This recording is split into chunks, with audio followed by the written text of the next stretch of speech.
السلام علیکم ورحمۃ اللہ وبرکاتہ۔ بھائیو، بزرگوں اور دوستو، ارشاد باری تعالیٰ ہے، قد افلح المومنون، بے شک کامیاب ہو گئے وہ لوگ جو ایمان والے ہیں۔ ایمان کیا چیز ہے؟ ایمان کی اہمیت کیا ہے؟ ایمان کون سی قوت ہے؟ ایمان کون سا خزانہ ہے جس کی بات آج ہم کرنے لگے ہیں؟ عبداللہ ایک تابعی ہیں اور لکھتے ہیں کہ میرے زمانے میں مدینے میں صرف 17 صحابہ اکرام زندہ تھے جن کو میں جانتا تھا، اور میں گھر سے نکلا اور ہر ایک سے انفرادی ملاقات کی، اور لمبی چوڑی ملاقات میں ایک سوال لازمی پوچھا کہ آپ کو سب سے بڑی پریشانی کیا لاحق ہے؟ تو ہر ایک کا جواب یہی تھا کہ میری خواہش ہے اور میری یہ آرزو ہے کہ فتنے کے دور میں اس حال میں میری موت آ جائے کہ میرا ایمان سلامت ہو، ایمان کے ساتھ رخصت ہو جائے۔ اس حالت میں موت آ جائے کہ آدمی اللہ کے دین کا کام کر رہا ہو، الہی کلمت اللہ کے کام میں مصروف ہو۔ اور پھر کل ہم گجرانوالہ میں محمد جاوید اقبال صاحب کی ایک تعزیتی ریفرنس تھا، اس میں ہم شریک ہوئے، اور زندگی میں نے کسی ایسے شخص کو نہیں دیکھا تھا کہ جس کے قریبی لوگ، اس کے بزنس پارٹنر، اس کے رشتہ دار، اس کی پارٹی اور جماعت کے لوگ یہ گواہی دے رہے ہوں کہ ہم نے ایسا اللہ والا، ایسا نرم مزاج، ایسا محبت کرنے والا، ایسا خدمت خلق کا جذبہ رکھنے والا، ایسا پیشن اور ایسا پلاننگ رکھنے والا جو ہر لمحہ یہ سوچتا ہے کہ کسی یتیم کی کیا کام آ سکتے ہیں، ہم کسی یتیم کے لیے کیا کیا جا سکتے ہیں۔ انہوں نے گوشت بنایا، اسی طرح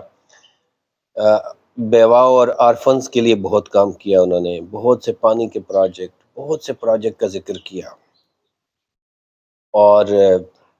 یہ بنیادی چیز یہ ہے کہ آدمی اللہ کی مخلوق کی خدمت میں لگ جائے۔ اللہ کے کنبے کی خدمت جو آدمی کرتا ہے ڈیفینیٹلی اللہ کا پیارا ہے، اللہ کا پسندیدہ آدمی ہے۔ تو بہرحال یہ ساری زندگی میری لائف کے اندر یہ رہے گا کہ ہم ایک تعزیتی ریفرنس میں شریک ہوئے، اور اتنے لوگوں نے گواہی دی اور اتنی لوگوں نے اچھی رائے دی کہ میں یہ سمجھتا ہوں کہ کامیاب ہو گئے وہ لوگ جو ایمان کے ساتھ رخصت ہو گئے، کامیاب ہو گئے وہ لوگ جنہوں نے اپنا حق چھوڑ دیا اور دوسرے کو معاف کر دیا، دوسرے کو عزت دی، درگزر سے کام لیا۔ لیکن آج ہمارا ٹاپک ایمان ہے۔ عبداللہ لکھتے ہیں کہ میں 17 صحابہ اکرام سے ملا اور ہر ایک سے یہ سوال پوچھا تو جواب ایک ہی تھا کہ بس ایک ہی فکر ہے کہ اس حال میں موت آئے کہ ایمان سلامت ہو۔ اور اس بات کو دیہاتی ان پڑھ لوگ بھی سمجھتے ہیں۔ میں گاؤں میں بھی کس سے پوچھتا ہوں کہ جناب کیا حال ہے، ٹھیک ہے، کہ یہ دعا کرو، وہ بھئی کیا دعا کریں؟ ایک ہی دعا لوگ مانگتے ہیں کہ خدا ایمان سلامت کرے۔ آخری ایمان ہے کیا چیز؟ ایمان اصل میں اس یقین کامل کا نام ہے، اس یقین محکم کا نام ہے کہ جس کے خلاف آدمی کوئی بات بھی برداشت نہ کرے، جو آدمی کو گرم بستر سے نکال کر ٹھنڈ میں مسجد تک لے جاتا ہے۔ ایمان وہ طاقت ہے، وہ قوت ہے کہ جو پوری دنیا سے لڑنے کے لیے آدمی تیار ہو جاتا ہے کہ میرا رب میرے ساتھ ہے، میرا اللہ میرے ساتھ ہے، تو میں پوری دنیا کے مقابلے میں کھڑا ہو سکتا ہوں۔ وہ قوت ہے، وہ فورس ہے۔ ایمان وہ چیز ہے جنہوں نے اصحاب کہف کو، وقت کے بادشاہ جن کو پتہ تھا کہ یہ کہنے کے بعد موت آ جائے گی اور ہمیں ہمارے سر قلم کر دیے جائیں گے، لیکن یہ وہ قوت ہے جس نے ظالم بادشاہ کے خلاف کھڑے ہو کر یہ اعلان کرنے کی ہمت دی کہ ہم تمہیں خدا نہیں مانتے، ہمارا رب تو وہ ہے جس نے زمین و آسمان کو پیدا کیا ہے۔ تو ایمان اصل میں وہ قوت ہے، وہ طاقت ہے جو انسان کے اندر نیکی کے کام کے لیے آدمی کو ابھارتی ہے۔ اور پھر ایمان ایسی دولت ہے جس سے بڑی کوئی دولت دنیا میں نہیں ہو سکتی۔ رسول اللہ فرماتے ہیں من آخر کلام لا الہ الا اللہ، جس کا آخری کلام لا الہ الا اللہ ہو جائے دخل الجنہ، اس کا ٹھکانہ جنت ہے۔ من آخر کلام لا الہ، جس کا آخری کلام لا الہ الا اللہ محمد رسول اللہ ہو، اس کا ٹھکانہ جنت ہے، جنت ہی اس کا ٹھکانہ ہے۔ تو ہم سب دعا کرتے ہیں کہ اللہ تعالیٰ اس حال میں موت آئے کہ فلا تموتن الا وانتم مسلمون، اس حال میں موت آئے کہ ایمان سلامت ہو، آپ مسلمان ہوں، آپ اللہ کے قریب ہوں، اور اس حال میں موت کبھی نہ آئے کہ اللہ معاف کرے کہ ایک مومن سے گناہ کبیرہ سرزد ہوا اور خدا کی نافرمانی کی حالت میں تھا، توبہ کا موقع نہیں ملا، موت آ گئی، حالت کفر میں دنیا سے رخصت ہو گیا۔ ایسی بدبخت اور ایسی کم وقت موت سے اللہ تعالیٰ بچائے کہ کہیں ایسی موت نہ آئے کہ ہم توبہ کی موقع نہ ملے اور اچانک موت آ جائے۔ تو خوش نصیب لوگ وہ ہیں کہ مرنے سے پہلے اللہ تعالیٰ ان کو موت کا موقع دیتا ہے۔ اور ایمان تو تھوڑا سمجھنے کی ضرورت ہے، ایمان ہے کیا چیز؟ میں اس کو تھوڑا سا ایسے بیان کرتا ہوں کہ ایک آدمی ہے جو جا رہا ہے اور کشمیر ہے، دریا کے کنارے جا رہا ہے، اچانک اس کا پاؤں پھسلا اور دریا کے پاس پہنچ گیا اور نیچے موت ہے، اور ایک ٹہنی اس کے ہاتھ میں آ گئی ہے، اور وہ پکار کر کہہ رہا ہے کہ ہے مجھے کوئی بچانے والا، ہے جو کوئی میری مدد کر سکے۔ تو اتنے میں غیب سے آواز آتی ہے کہ آپ ٹہنی چھوڑ دو، اللہ حاضر ہے، بچائے گا، لیکن آپ ٹہنی چھوڑ دو، بیٹا آپ گزر جائیں۔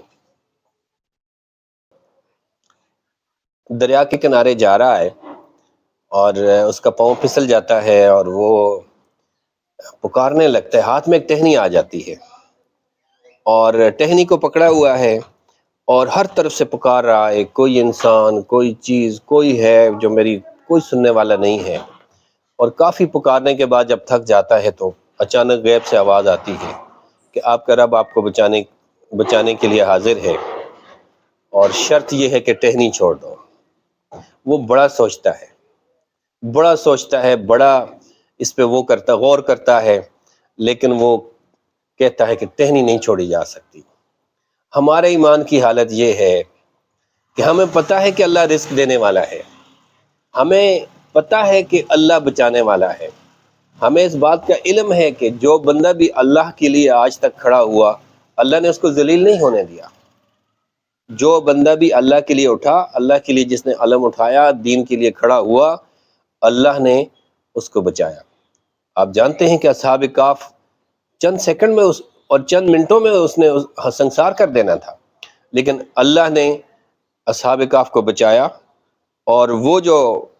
اقتدار اور تکبر میں تھا، اس کے مرنے اور ذلیل ہونے کے بعد بھی ان کو دوبارہ زندگی دی۔ میں بات کر رہا تھا کہ ایمان وہ دولت ہے، ایمان وہ خزانہ ہے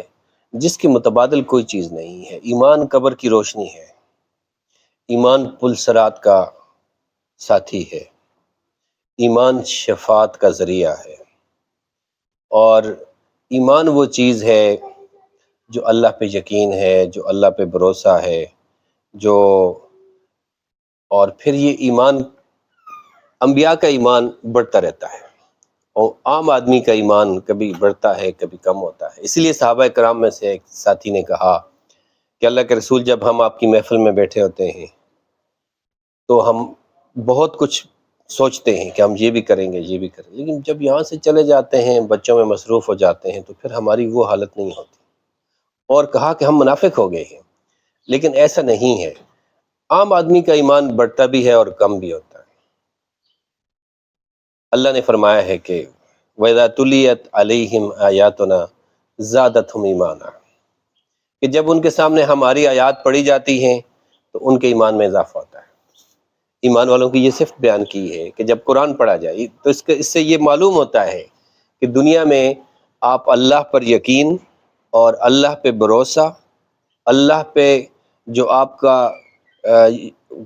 قوت اور جو یقین ہے اس کو بڑھانے کا سب سے بڑا ذریعہ کیا ہے؟ قرآن مجید کی تلاوت ہے۔ اگر آپ کو قرآن سمجھ آتا ہو، اگر قرآن سمجھ آتا ہے تو قرآن سب سے بڑا ذریعہ ہے اللہ پر ایمان کو بڑھانے کا۔ اللہ نے قرآن مجید میں ایمان کو بڑھانے کی اگزامپل دی ہے۔ میں چھوٹی سی مثال دیتا ہوں کہ قال ابراہیم رب ارنی کیف تحیی الموتى، ابراہیم نے کہا، اے اللہ آپ مجھے بتائیں کہ آپ مردوں کو کیسا زندہ کرتے ہیں، کیسے زندہ کرتے ہیں؟ فرمایا قال اولم تؤمن، کیا آپ کو یقین نہیں ہے، کیا آپ کا ایمان نہیں ہے کہ میں مردوں کو زندہ کرتا ہوں؟ قال بلا ولکن لیطمئن قلبی، یقین تو ہے لیکن اطمینان قلب کے لیے کہہ رہا ہوں۔ تو پھر اللہ نے فرشتے کو بھیجا اور حکم دیا فخذ اربعۃ من الطیر، 4 پرندے پکڑ لو، پکڑ لیے، فسرہن الیک، اچھی طرح پہچان لو، نام رکھ لو۔ پرندے لائے، گھر میں رکھ دیے، ان کے نام رکھ دیے، جب بھی پکارتے تھے پرندے آ جاتے تھے، اور پھر کہا پھر ان کو ذبح کر دو، ذبح کر دیا، پھر کہا ان کے گوشت کو مکس کر دو، ثم جعل منہن جزءا، ٹکڑے ٹکڑے کر دو، مکس کر دو ان کے گوشت کو، اور پھر ان کو پہاڑوں پر پھینک آؤ، ثم ادعوہن یأتینک سعیا، کہ پھر جب تم انہیں پکارو گے تو وہ دوڑتے ہوئے آئیں گے۔ تو پھر ایسا ہی کیا کہ ثم ادعوہن یأتینک سعیا، کہ جب انہوں نے پکارا تو وہ دوڑتے ہوئے آئے، اور انہوں نے کہا ان اللہ علی کل شیء قدیر، میرے دل سے یہ اعلان ہو رہا ہے، میرے دل سے یہ اعلان ہو رہا ہے کہ اللہ تو ہر چیز پر قادر ہے، اے اللہ تو ہر چیز پر قادر ہے۔ آپ قرآن مجید میں معجزات کو، انبیاء کے واقعات کو اور اللہ کی نشانیوں کو جب پڑھتے ہیں تو پھر اللہ پر یقین کامل ہوتا ہے، اللہ پر یقین بڑھتا ہے، اور پھر یہ جو ایمان ہے اس کا تعلق علم سے بھی ہے۔ قرآن نے کہا قالت الاعراب آمنا قل لم تؤمنوا ولکن قولوا اسلمنا، یہ دیہاتی اعرابی لوگ آ جاتے ہیں اور کہتے ہیں کہ ہم بھی ایمان والے ہیں، اے اللہ کے رسول ہم بھی ایمان والے ہیں۔ قالا، کہا اے محمد صلی اللہ علیہ وسلم آپ کہہ دیجئے کہ آپ ایمان والے نہیں ہیں، ولیکن قولوا اسلمنا، بس یہ کہہ دیں کہ ہم مسلمان ہیں، ہم نے اسلام قبول کر لیا ہے، ہم مسلم ہیں، بس اتنا کافی ہے۔ ایمان جو ہے وہ وقت کے ساتھ ساتھ اللہ کی آیات کو، اللہ کی نشانیوں کو، اللہ کی قدرت کو دیکھنے سے ایمان میں اضافہ ہوتا ہے، اور پھر اللہ نے کہا ہے کہ آپ اس کائنات پر غور کریں تو آپ کا یقین اللہ پہ بڑھے گا۔ آپ اپنے جسم کے اندر غور کریں، افلا تتدبرون القرآن، آپ قرآن پہ تدبر کریں، وفی انفسکم افلا تبصرون، تمہارے جسم کے اندر اللہ کی نشانیاں ہیں، کیا تم دیکھتے نہیں ہو؟ وفی انفسکم افلا تبصرون وفی الارض آیات للموقنین، زمین میں اللہ کی نشانیاں ہیں، سیروا فی الارض، نکلو اور دیکھو، کیف کان عاقبۃ المکذبین، وہ کیسی کیسی سزائیں اس نے جٹلانے والوں کو دی ہیں، آپ جا کر دیکھو گے تو یقین اللہ پر بڑھے گا۔ اور پھر اللہ پر یقین کیا ہے کہ ان ینصرکم اللہ فلا غالب لہ، کہ اگر اللہ تمہاری مدد کرے گا تو کوئی بھی تمہیں شکست نہیں دے سکتا، وَإِن يَخْذُلْكُمْ فَمَنْ ذَا الَّذِي يَنصُرُكُمْ، یہ یقین ہو کہ دنیا کی ساری USSR ہو، USA ہو، کوئی بھی دنیا کا باطل قوتیں ہوں، وہ ساری مل جائیں تو آپ کا کچھ نہیں بگاڑ سکتی اگر اللہ آپ کے ساتھ ہے۔ اور اس نے ثابت کیا ہے کہ جب اس وقت کی سپر پاور نے خانہ کعبہ کو گھیر لیا اور خانہ کعبہ پر انہوں نے چڑھائی کی تو اس نے بغیر فوجوں کے اور بغیر ٹیکنالوجی کے دشمن کو شکست دی، اور اسی لیے اگر وہ مدد کرے تو کوئی آپ کو شکست نہیں دے سکتا۔ اسی طرح اللہ دیکھتا ہے تو کیسا دیکھنے والا ہے، ایک بچہ دیکھ رہا ہو تو ہم غلطی، گناہ اور بدتمیزی نہیں کرتے، لیکن اللہ دیکھ رہا ہے۔ وَهُوَ مَعَهُمْ أَيْنَمَا كَانُوا، وہ تمہارے ساتھ ہے جہاں کہیں بھی تم ہو۔ اور فَلِلَّهِ الْمَشْرِقُ وَالْمَغْرِبُ، اللہ مشرق میں بھی ہے، اللہ مغرب میں بھی ہے۔ فَأَيْنَمَا تُوَلُّوا فَثَمَّ وَجْهُ اللَّهِ، تم جس طرف منہ کرو گے اللہ اسی طرف ہے، اللہ تمہارے ساتھ ہے، اللہ تمہیں دیکھ رہا ہے، اللہ کے سامنے تم نے مرنا ہے، اللہ کے سامنے پیش ہونا ہے۔ اس سے بڑی اور یقین ایمان جو ہے دنیا میں انسانیت کی اصلاح کا سب سے بڑا ذریعہ یہ ہے کہ آدمی کو احساس دلایا جائے کہ یہ زندگی آزمائش ہے اور اللہ کے سامنے پیش ہونا ہے، مرنا ہے، اور زندگی کا حساب دینا ہے، اس جوانی کا حساب دینا ہے، ان صلاحیتوں کا حساب دینا ہے۔ یہ ریسورسز جو آپ کو دے رکھے ہیں وہ پوچھے گا کہ آپ نے اللہ کی راہ میں کتنے خرچ کیے ہیں، تو اس لیے ان ساری چیزوں کا حساب دینا ہے۔ اور اعلان یہ ہے قد افلح المومنون، کامیاب ہو گئے وہ شخص جو ایمان والے ہیں۔ اور کامیابی کا اعلان کیا ہے کہ اللہ تعالیٰ میدان حشر میں قیامت کے دن یہ اعلان کرے، اللہ قیامت کے دن اعلان کرے کہ یا ایتھا النفس المطمئنہ ارجعی الی ربک راضیۃ مرضیہ، کہ اے نفس مطمئنہ رب تم سے راضی ہے اور تم اپنے رب سے راضی ہو اور جنت تمہارے لیے تیار ہے۔ اللہ، یہی کامیابی ہے اور یہی زندگی کا نچوڑ ہے اور یہی کامیابی کا سب سے بڑا ذریعہ ہے۔